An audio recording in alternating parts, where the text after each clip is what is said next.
नमस्कार दोस्तों, आज हमारे साथ हैं अवध रत्न सम्मानित मोहन शास्त्री जी।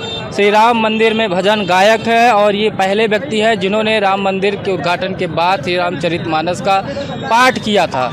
तो आइए इनसे जानते हैं कि श्री रामचरितमानस का पाठ करने वाले ये पहले व्यक्ति कैसे बने वहाँ पर, क्योंकि बहुत लोगों की चर्चाओं में तो रहा होगा। और दूसरी चीज़ ये कि अयोध्या में दीपोत्सव की तैयारियां बहुत भव्य तरीके से चल रही हैं और आने वाला है दीपोत्सव। ये पहला दीपोत्सव होगा श्री राम मंदिर का प्राण प्रतिष्ठा होने के बाद। और देश में तमाम मुद्दे भी चल रहे हैं, जैसे कि हिंदुत्व के किसी भी प्रोग्राम में, कोई भी दुर्गा पूजा हो या रामनवमी हो, तो वहाँ पे पत्थरबाजी ज़रूर हो जाती है। तो क्या हिंदू और सनातन धर्म में कोई त्यौहार शांतिपूर्ण तरीके से नहीं मनाया जा सकता है क्या?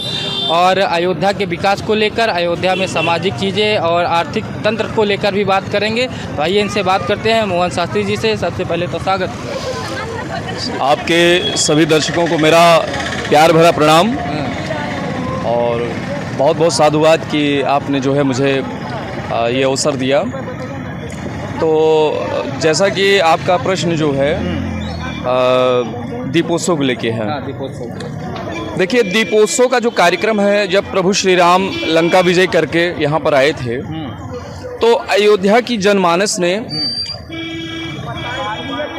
प्रभु श्री राम के विजय उत्सव के रूप में, उनके आने की खुशी के रूप में दीपोत्सव का दिए जलाकर उनका स्वागत किया था। ठीक है। ये परंपरा त्रेता युग से आज तक पूरे विश्व में, मुझे लगता है जहाँ जहाँ सनातनी है, जहाँ जहाँ पर प्रभु श्री राम के अनन्य भक्त हैं, वो मनाते। भारत देश में तो लगभग हर जगह जो है मनाया जाता है।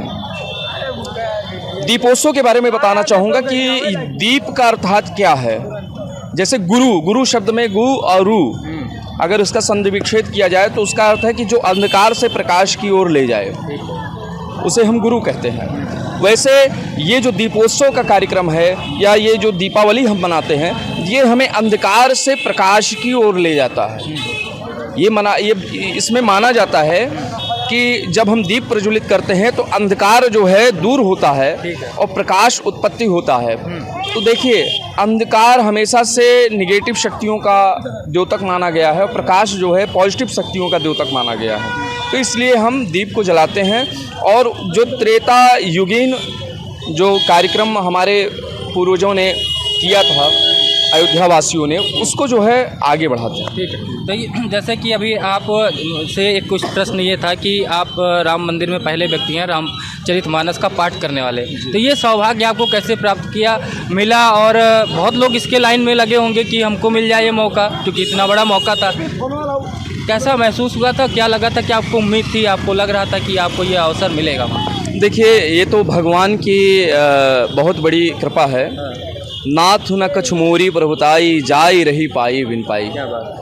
तो ये भगवान प्रभु श्री राम और हनुमान जी, सरजू मैया और माता पिता गुरु का आशीर्वाद था कि जो है मुझे ये अवसर मिला। नवरात्रि में, अभी चैत्र की जो नवरात्रि थी, जब सूर्य तिलक का कार्यक्रम हुआ था, तो नवरात्रि के प्रथम दिन से लेकर और नवमी तक, जिस दिन सूर्य तिलक हुआ था, हमारे पाठ पारायण की समाप्ति के बाद जो है फिर सूर्य तिलक का कार्यक्रम वहाँ पे हुआ। मैं साक्षी हूँ, मैं प्रत्यक्ष उस गर्भगृह में था उस दिन। हमारा पाठ 5 मिनट पहले समाप्त होता है, संपूर्ण होता है, विश्राम को प्राप्त होता है और उसके बाद में सूर्य तिलक का कार्यक्रम होता है। तो ये भगवान की बड़ी असीम अनुकंपा है। और यानी कि जिस दिन रामनवमी, जिस दिन भगवान राम जी का जन्म हुआ था, जिस दिन सूर्य तिलक से उनके तिलक किया गया था, उसी दिन आप वहाँ पे पाठ कर रहे थे और 5 मिनट बाद वो तिलक का वहाँ पे हुआ। जी, बिल्कुल। तो ये तो बहुत बड़ा सौभाग्य आपको मिला है, तो बहुत ही गर्व की बात होगी सबके लिए। नहीं, बिल्कुल, हमारे अयोध्या की जनमानस, क्योंकि देखिए अयोध्या ही नहीं, पूरे विश्व से बहुत सारे आर्टिस्ट आकर यहाँ पर अपना परफॉर्मेंस दिए। चूँकि मैं अवध घराने से जुड़ा हुआ हूँ और 500 साल की जो आखिरी धर्म सभा थी राम मंदिर की, जो साधु संतों ने हमारे जो राम मंदिर बनवाने के लिए जो एक शपथ लिया था, जो एक यज्ञ उन्होंने अपना किया था, उस यज्ञ का सबसे आखिरी पड़ाव 500 साल, उसी के बाद फिर जो है सुप्रीम कोर्ट का फैसला आ गया था। तो ये मेरा बहुत बड़ा सौभाग्य है कि मुझे ये सम्मान दिया गया और मुझे सौभाग्य दिया गया कि मैंने प्रभु श्री राम के मंदिर में श्री रामचरितमानस का पाठ और उसी दौरान श्री राम राग सेवा के कार्यक्रम में भजन संध्या का भी मेरा कार्यक्रम मंदिर प्रांगण के एकदम अंदर में हुआ।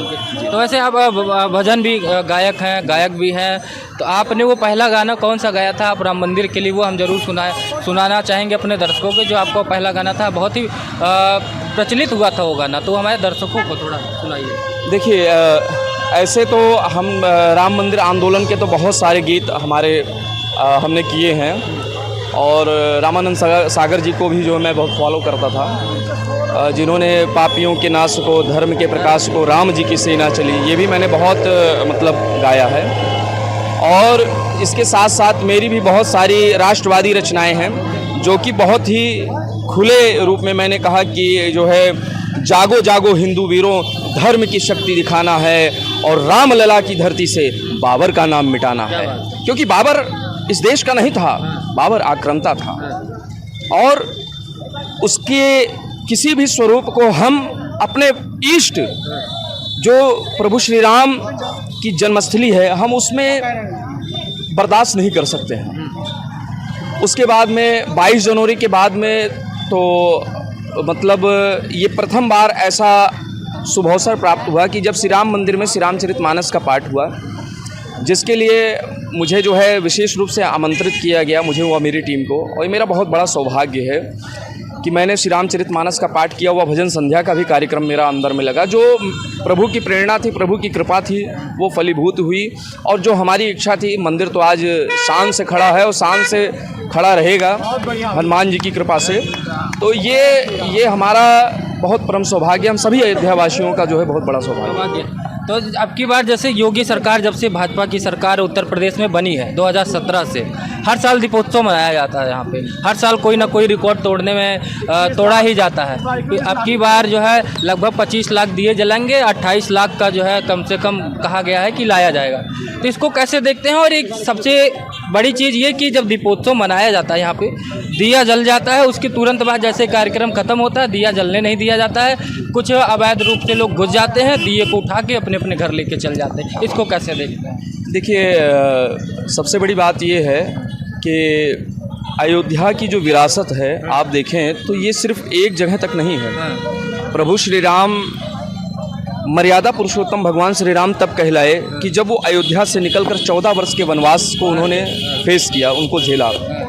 श्रीलंका में जाकर उन्होंने माता सीता को मुक्त कराया, पूरी वानरों की सेना लेकर जटायु का उद्धार किया, माता सबरी का उद्धार किया, निषाद राज को जोड़ा। समरसता का अगर सबसे बड़ा उदाहरण देखा जाए तो प्रभु श्री राम से बढ़कर कोई नहीं होता, जो आखिरी पंक्ति में भी खड़े हुए समाज के व्यक्ति को अपने गले लगाते हैं। ऐसा जो है प्रभु की कृपा हमने वहाँ पे देखी। एक चीज़। दूसरी बात, दीपोत्सव की बात हम करते हैं तो देखिए दीपोत्सव में हमेशा ये प्रयास किया गया है कि जो विश्व में अलग अलग रूप, मैंने 18 देश की रामायण यहाँ देखी। उस दिन मुझे एक बड़ा गर्व हुआ कि मैं अयोध्यावासी हूँ। हमारे यहाँ की एक रानी थी, एक राजकुमारी थी जिनका विवाह दक्षिण कोरिया में हुआ, उनका नाम रानी सूर्य रत्ना था। वहाँ पर उनको रानी हो के नाम से जाना जाता है। यही बगल में ही उनका स्मारक है, उनका पार्क भी बना हुआ है दक्षिण कोरिया का। जी, क्वीन हो पार्क जो है यहाँ पे बना हुआ है। तो हमारी अयोध्या जो है ये वैश्विक लेवल पे है, लेकिन राजनीति बस आज तक की जो राजनीति रही, राजनेताओं की हिंदू जनमानस और सनातनियों को भावनाओं को दबाने के लिए, और कहीं ये अपनी शक्ति अपने राम को ना पहचान जाएं, उनसे दूर करने के लिए इन्होंने बहुत बड़ी साजिश किया। पाप का घड़ा भरा, साधु संतों का हुंकार, कार सेवकों का बलिदान और लाखों लाख करोड़ों करोड़ अरबों अरब राम भक्तों का ज्वार फूट पड़ा। और आज देखिए प्रभु श्री राम का मंदिर भव्य लहरा रहा है, पूरे विश्व में चर्चा। मंदिर जब बनना शुरू हुआ तो बहुत लोग इसका विरोध करने लगे। हमारे हिंदू समाज के कुछ नेता थे, विरोध करने लगे कि मंदिर क्या जो है खाने को देगा, मंदिर क्या डेवलपमेंट करेगा। लेकिन उस मंदिर की वजह से अयोध्या में क्या डेवलपमेंट हुआ है, लोगों को कितना खाने को मिल रहा है, ये सब बताइएगा। देखिए, एक दीपोत्सव वाला था। दीपोत्सव में जो व्यवस्था होती है हर बार अच्छा करने की कोशिश किया जाता है, अच्छे से अच्छा प्रयास किया जाता है। और उसके बाद में जो है ये प्रयास होता है कि ज़्यादा से ज़्यादा लोग, चूँकि पहले ये माहौल नहीं था, पहले विदेशी लोग यहाँ पे नहीं आ सकते थे, अब वो लोग आ रहे हैं। अच्छा, आपने ये प्रश्न किया कि मंदिर के बनने से यहाँ का माहौल क्या हुआ या रोज़गार का क्या स्थिति है। मैं आपको बताऊँ, यहाँ पर अभी कोई चंदन लगाने वाला व्यक्ति हो, सिर्फ चंदन लगाता हो दिन भर में, अगर उसका कॉस्ट आप देखेंगे तो 50 रुपये में उसका सारा सामान आ जाता है। अगर आप उससे पूछेंगे तो दिन भर में वो 500 से 1000 रुपया कमा लेता है और किसी से मांगता नहीं है। लोग श्रद्धा से 10 रुपया, 20 रुपया, 50 रुपया उसको दे देते हैं। ये एक बात मैं बोल रहा हूँ, यहाँ के हर दुकानदार की जो औसत आय है वो दोगुनी से तिगुनी हो गई। बिल्कुल। और हमारे यहाँ एयरपोर्ट नहीं था, वर्ल्ड लेवल का हमारे यहाँ रेलवे स्टेशन बना, वर्ल्ड लेवल का जो है हमारे यहाँ एयरपोर्ट बना है। पूरे विश्व, पूरी दुनिया से लोग यहाँ पर आ रहे हैं।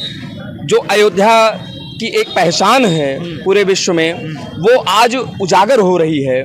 आज लोग जान रहे हैं कि हाँ, ये वही श्री राम की नगरी है, प्रभु श्री राम की नगरी है, जिसने त्रेता युग में, जिसका एक छत्र राज हुआ करता था, इसको साकेत कहा जाता था, जिसको आज तक कोई जीत नहीं पाया है। इसको साकेत भी कहा जाता है अयोध्या को। यहाँ के राजा हनुमान जी हैं, साक्षात वीर बजरंगबली महाराज। जब प्रभु श्री राम यहाँ से जाने लगे तो उनको यहाँ बना कर गए। आज की स्थिति मैं बता रहा हूँ कि आज के समय में यहाँ का छोड़िए, बाहर से कितने लोग यहाँ पर आकर छोटे छोटे व्यवसाय कर रहे हैं और अपने परिवार का पालन पोषण कर रहे हैं। यानी कि अर्थतंत्र जो इकोनॉमिक है ये भी एक तरीके से यहाँ से डेवलप हुआ है बहुत अच्छे तरीके से। बिल्कुल। हमारे सनातन धर्म में जो धर्म का एक स्वरूप बनाया गया, वो ऐसा ही बनाया गया कि वो एक दूसरे को साथ में लेकर एक दूसरे को आगे बढ़ाते। सर्वे भवन्तु सुखिनः सर्वे सन्तु निरामयाः, इस कॉन्सेप्ट पे है आज हमारा देश। आज हमारा जो इकोनॉमी है वो देखिए, चाहे यहाँ प्रभु श्री राम का मंदिर हो, चाहे काशी विश्वनाथ का मंदिर हो, चाहे भगवान जगन्नाथपुरी, जो भी इतने हैं वहाँ पे आसपास में रहने वाले गरीब से गरीब लोग जो पढ़े लिखे नहीं हैं, जिनके पास में कोई रोज़गार नहीं है, वो अगर कोई छोटा सा भी काम करते हैं, पुष्प बेचते हैं, तिलक लगाते हैं या प्रसाद बेचते हैं, या जो है अगर थोड़ा सा और अच्छे हैं तो उनका कोई कॉटेज या लॉज या छोटा मोटा जो है होम स्टे है, तो वो भी पैसा कमा रहे हैं। यानी कि वो अपने परिवार के साथ देश का भी एक तरीके से अर्थतंत्र में सहयोग कर रहे हैं, सभी लोग कर रहे हैं। तो एक सवाल ये था कि आपसे, आप लोग बड़े हैं, आप यहाँ के, आपकी अपील करिए लोगों से कि जब दीपोत्सव यहाँ मनाया जाता है तो दीपोत्सव जैसे तेल वगैरह डाल दिया जाता है, जब तक यहाँ के जो गेस्ट हैं वो हैं 5 मिनट 10 मिनट जलने के बाद तमाम लोग अंदर घुस जाते हैं। कहाँ से आते हैं? सारे तेल के बिना जले तेल को भरते हैं, उठा उठा के लेके चले जाते हैं। ऐसे लोगों को क्या कहेंगे कि ये धर्म की चीज़ें हैं, इसको होने दिया जाए, ये उनके खाने की चीज़ें नहीं। बिल्कुल, ये चीज़ जो आपके माध्यम से मुझे ज्ञात हो रहा है और ये बहुत ही गलत है। अगर ऐसा होता है, क्योंकि उस समय इतना क्राउड, इतना भीड़ रहता है, मैनेजमेंट करना, बहुत सारी प्रशासन के ऊपर भी बहुत सारे दबाव रहते हैं और आपकी आवाज़ प्रशासन तक पहुंचानी होगी, पहुंचेगी। प्रशासन को इस पे सुनवाई करना पड़ेगा और प्रयास ये है कि ऐसा हमारे अयोध्या का जो नाम ये लोग जो खराब करते हैं, इनको चिन्हित करके इनको दंड दिया जाए। और ये शासन प्रशासन से भी मेरा विनम्र निवेदन है आपके चैनल के माध्यम से, क्योंकि आपका चैनल, मैंने देखा है कि आपके चैनल को बहुत सारे ब्यूरोक्रेट्स, अच्छे जो बाहर से भी लोग आते हैं, मुझसे कई बार लोग प्रशंसा करते हैं, मैंने आपको कई बार देखा है। तो आप, सबसे बड़ी बात तो आप बहुत बेबाकी से हर बात को रखते हैं, इसके लिए आपको बहुत बहुत साधुवाद। हमारे देश में ऐसे पत्रकार जो है, ऐसे पत्रकारों को नमन है कि जिन्होंने भारत देश की अखंडता, राष्ट्रवाद का परचम लहरा रखा है। आपको बहुत बहुत साधुवाद है और आपकी बात प्रशासन तक जाएगी, प्रशासन इस पे एक्शन लेगा। एक प्रशासन, जैसे ये एक तो होगी प्रशासन की बात हो गई, लेकिन जैसे तमाम घाट बने हुए हैं, घाटों में अलग अलग यूनिवर्सिटीज़ के या अलग अलग संघ के लोग आते हैं, उनको जिम्मेदारियां मिलती हैं दीपोत्सव करने के लिए। तो क्या उनकी भी जिम्मेदारियां नहीं बनती हैं कि जब तक पूरा दीपक जल ना जाए तब तक वहाँ से किसी को उठाने न दिया जाए? निश्चित तौर पे जैसे हमारे यहाँ की डॉक्टर राम मनोहर लोहिया अवध यूनिवर्सिटी इसमें पूर्ण रूपेण शामिल होती है, उससे संबद्ध जितने भी विद्यालय हैं, जो भी उनकी व्यवस्था रहती है, ये उनका आंतरिक मैनेजमेंट है, वो लोग करते हैं, उनको यहाँ लगाया जाता है। और भी वॉलंटियर्स इसमें जो है इन्वॉल्व किए जाते हैं, कई संगठनों को भी किए जाते हैं, जो मैंने देखा है आज तक। तो सरकारी तंत्र भी लगता है, वॉलंटियर्स भी लगते हैं। और मुझे तो लगता है कि इस बार जो है पास की व्यवस्था है, पास के बिना जो है शायद ही कोई जो है, पहले क्या था कि पहले कुछ लोग चले भी जाते थे, लेकिन चूंकि गेस्ट बाहर से इतना दबाव, इतने सारे लोग, आम दिन में तो देखिए आप लाखों की भीड़ होती है, उस दिन तो मुझे लगता है कि पता नहीं कितनी भीड़ हो सकती है। तो शासन प्रशासन के ऊपर भी दबाव रहेगा। और निश्चित तौर पे ये यूनिवर्सिटी के जितने भी पदाधिकारी हैं उनको भी आपके चैनल के माध्यम से कहना चाहूँगा कि आप सब इस बात पर जरूर ध्यान दें कि जो आपकी मेहनत आप करते हैं उस मेहनत को कोई तार ना करे, उसकी मॉनिटरिंग की भी व्यवस्था होनी चाहिए। सिर्फ कार्य होने से नहीं होता है, कार्य का क्रियान्वयन और उसका जो है समापन भी अच्छे से होना चाहिए। बहुत बहुत धन्यवाद सर, आप हमारे साथ जुड़े। क्या नाम है? मेरा नाम सर विपिन सिंह है। विपिन सिंह, क्या करते हो? मैं तो अभी स्टडी चल रहा है हमारा LLB का। कहीं यहीं से हो बाहर से? नहीं, गोंडा से, गोंडा के रहने वाले तो हैं। आते जाते रहते होगे। जी जी।